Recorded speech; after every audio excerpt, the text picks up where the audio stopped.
Today we are diving deep into a tricky yet crucial part of the digital SAT English section, text structure questions.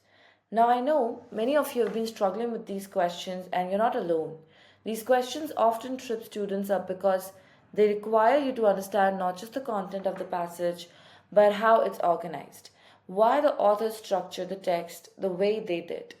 So, what's the problem? Well, many students find these questions confusing because they don't always know what to look for in the passage. You might end up wasting precious time trying to dissect every detail, or even worse, second guessing your answer choices. Sound familiar? If you're nodding your head right now, don't worry, we've got you covered. In this video, we are going to break down exactly how to approach text structure questions. I will show you a simple step-by-step strategy to quickly identify the author's organization and intent. We'll practice on real examples and I'll share my top tips on spotting the clues that these questions rely on. And trust me, once you know what to look for, these questions become much easier. And stay tuned until the end because I've got a special reward for those who stick with me, a free downloadable guide with all the strategies and tips from today's video. You won't want to miss it. So if you're ready to tackle text structure questions and boost your SAT scores, make sure to watch until the end, grab your notes and let's get started. Now what are these questions? What is text structure question type?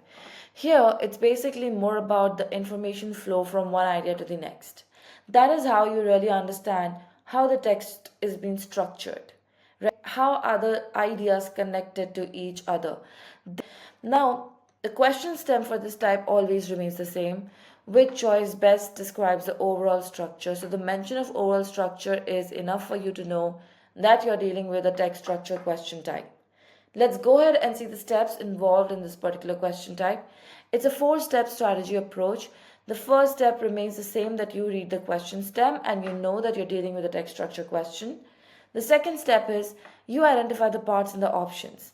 Now, I know you must be thinking that this time we're not jumping to the text and reading it in the second step. Rather, we are looking at the options. We are trying to identify some parts in the options.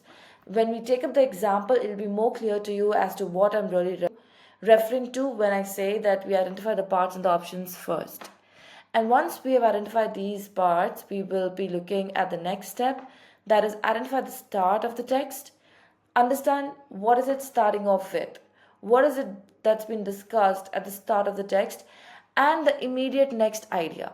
So the start of the text will give you one idea and immediately after that you'll have another idea, right? And you have to see how the next idea is connected to the start of the text.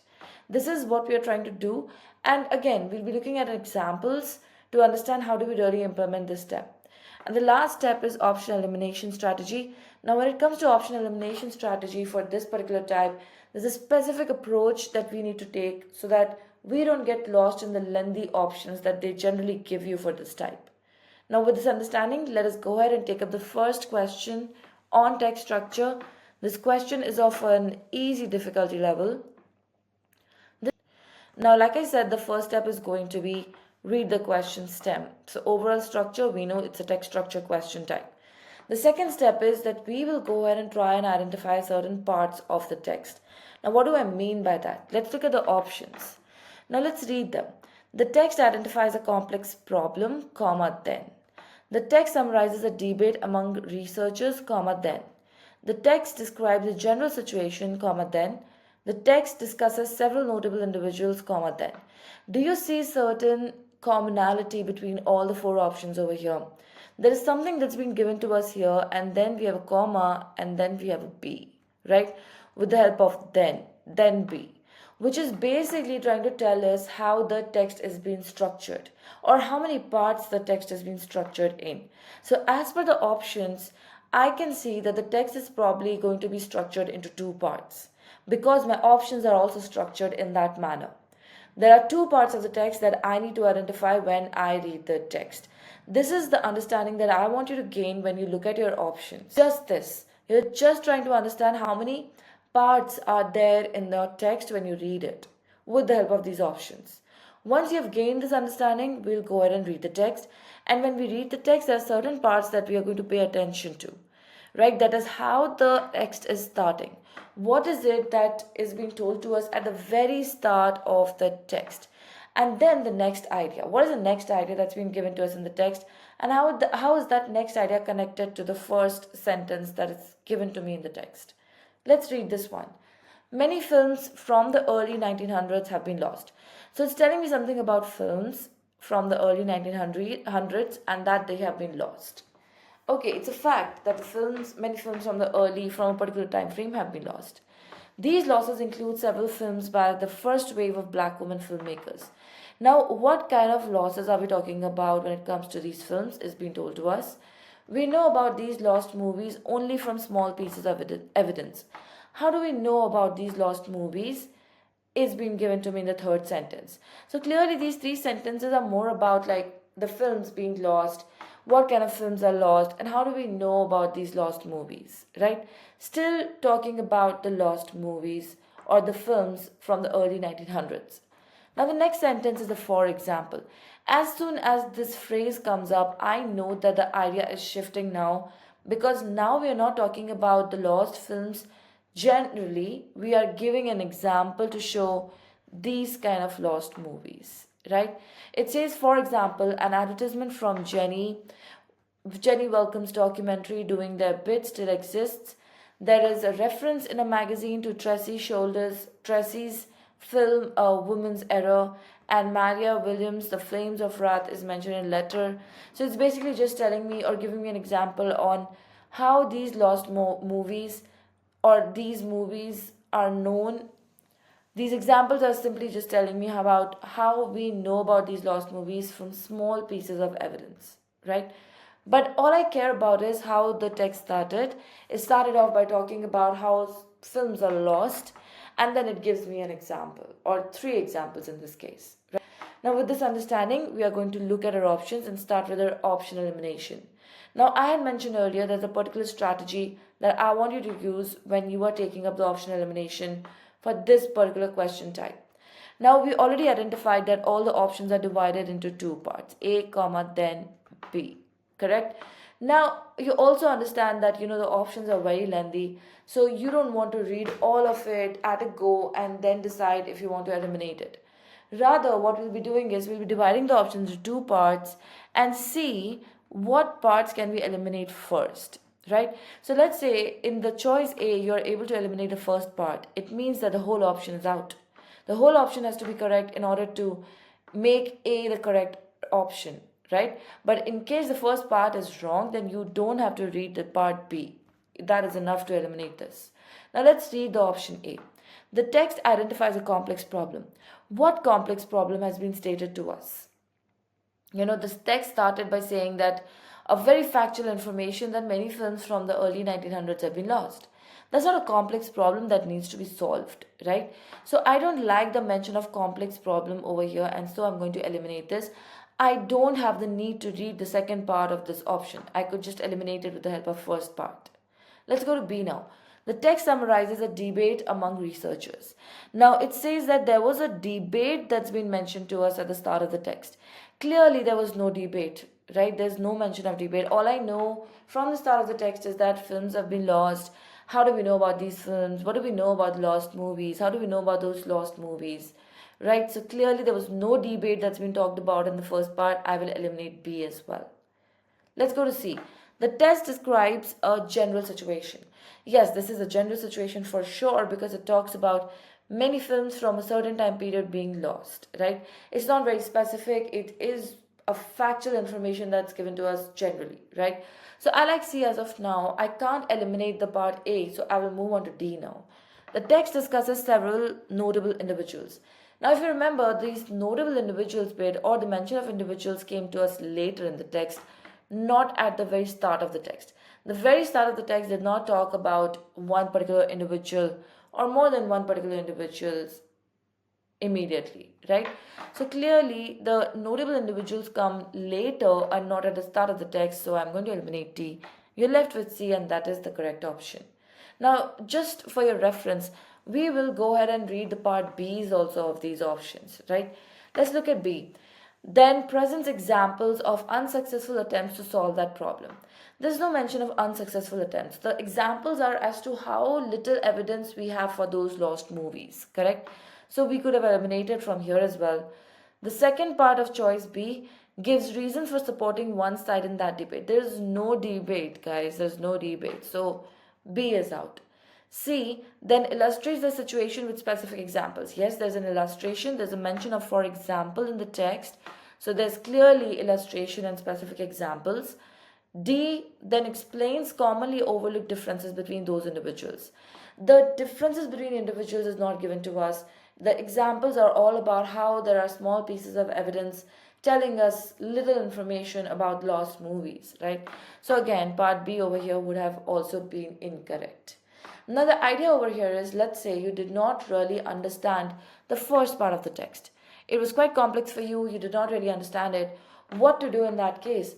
Maybe you understood the part B better. So maybe in that case you will try and eliminate the part B of the options first and then go to the part A elimination.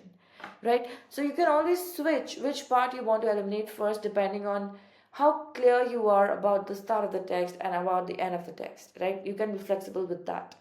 Now this is the exact approach that I want you to have for these question type, for this particular question type. It will help you a lot even in the difficult level questions. Now with this, we are done with the easy difficulty level question and we will be moving on to the medium difficulty level question. Alright, so now we have a medium difficulty level question on text structure. The steps remain the same. Read the question stem, mention of overall structure. You know it's a text structure question type. The second part is, or the second step is that you try to identify the parts of options. How many parts the options are divided into. To understand the structure, the how many parts the structure is, the text is divided into. Now if you read this, you will notice that there's a common structure, right? Comma then, which means there are two parts over here. It means that the text is also divided into two parts. Now with this understanding, we will go ahead and read the text, paying more attention to the start of the text.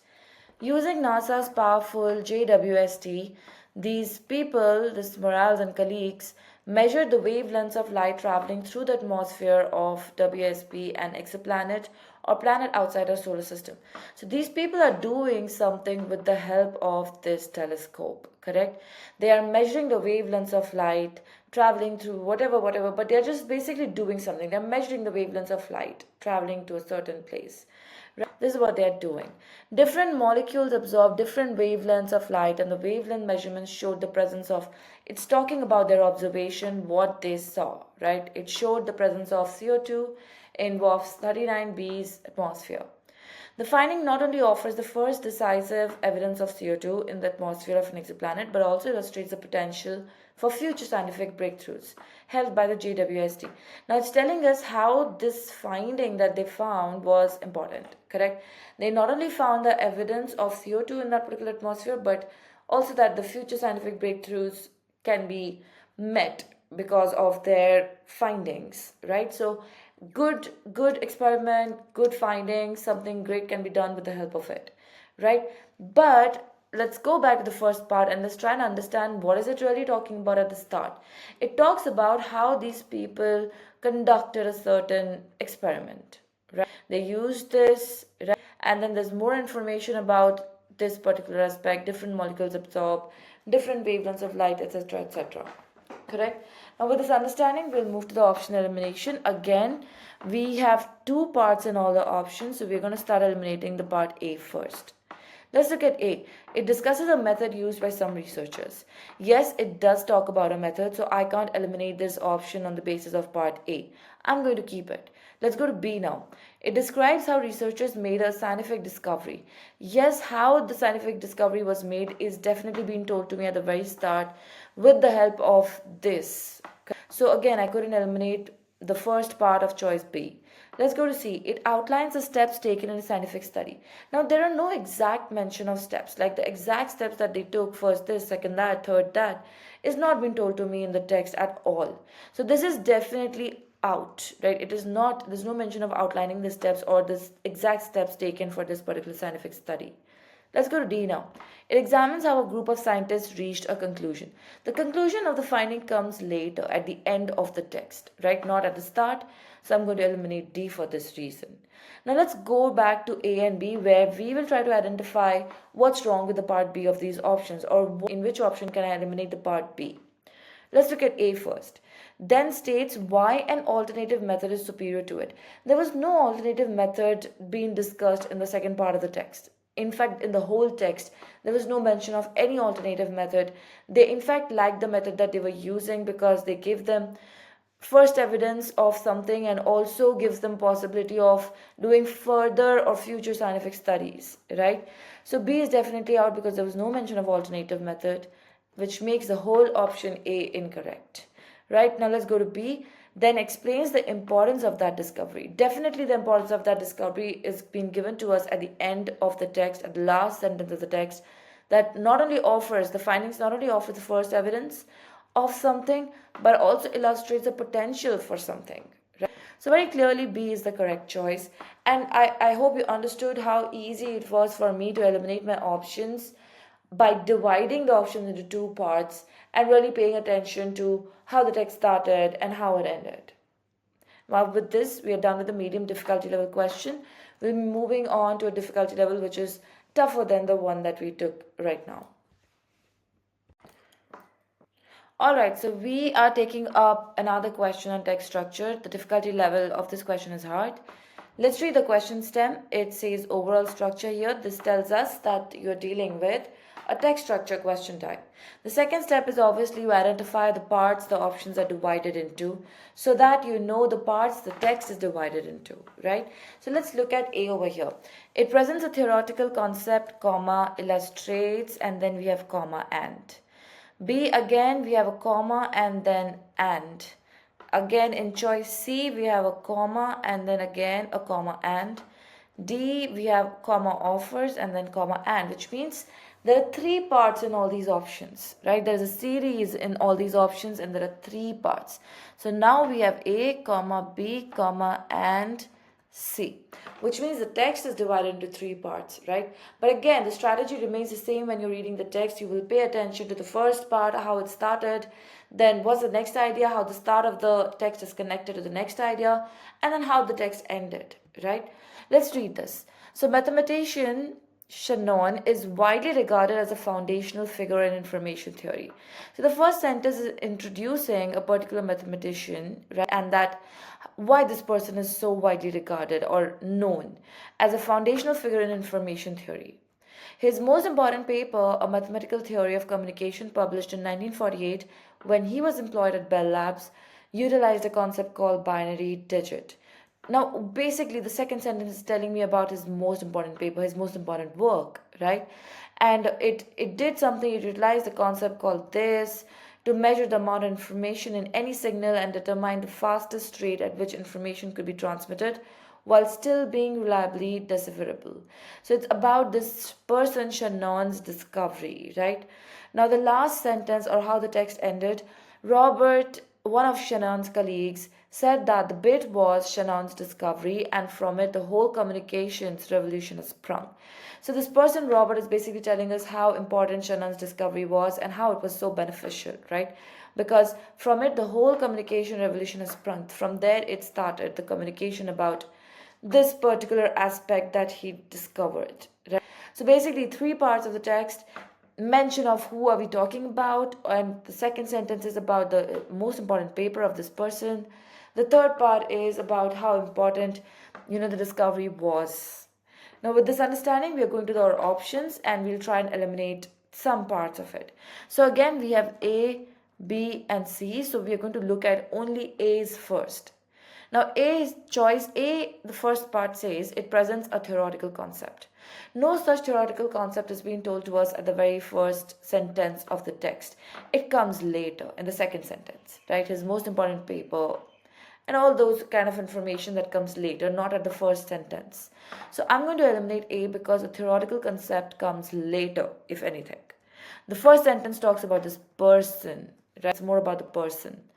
Let's look at B now. It introduces a respected researcher. Yes, there is an introduction of who this person Shannon is, right? I like A over here. I'm going to hold on to B. Let's go to C. It names the company where an important mathematician worked. Is the first sentence telling you about the company where he worked? No, right? It comes later in the second sentence, which says that when he was employed at Bell Labs, right? But the first sentence is not about where this person, Shannon, was working. So I'm going to eliminate C again on the basis of the part A only, right? Let's look at D now. It mentions a paper. Again, the paper comes later. The first sentence is just about who this person, Shannon, is, right? Is widely regarded as a foundational figure in information theory. Right? It's not about the paper. So D is also out and B is your correct option. Now again, if you were not following the approach that I told you for option elimination, that is divide your options into parts and then try and eliminate one by one, then you would have definitely been lost in all the options because they're very lengthy. There are 3 parts in all the options, correct? So these options are lengthy options. If you don't follow the approach that I told you, you will end up taking a lot of time in attempting this particular question type. So definitely follow the option elimination strategy approach that I've just mentioned in this whole video. And there you have it. You now have the strategies to tackle these tricky text structure questions on the digital SAT with confidence and precision. Remember, the key is to stay calm, identify the organization of the text, and always look for those structural clues that signal the author's intent. As promised, here's your reward for sticking around till the end. Click the link in the description below to download your free guide packed with all the strategies we covered today. And before you go, make sure to check out these other videos in my channel which covers up all the different English reading and writing question types on the SATs. Join our Test Maestro community on YouTube and let's conquer this test together. Thanks for watching and remember, you've got this. Keep practicing, stay confident, and I'll see you in the next video. Take care.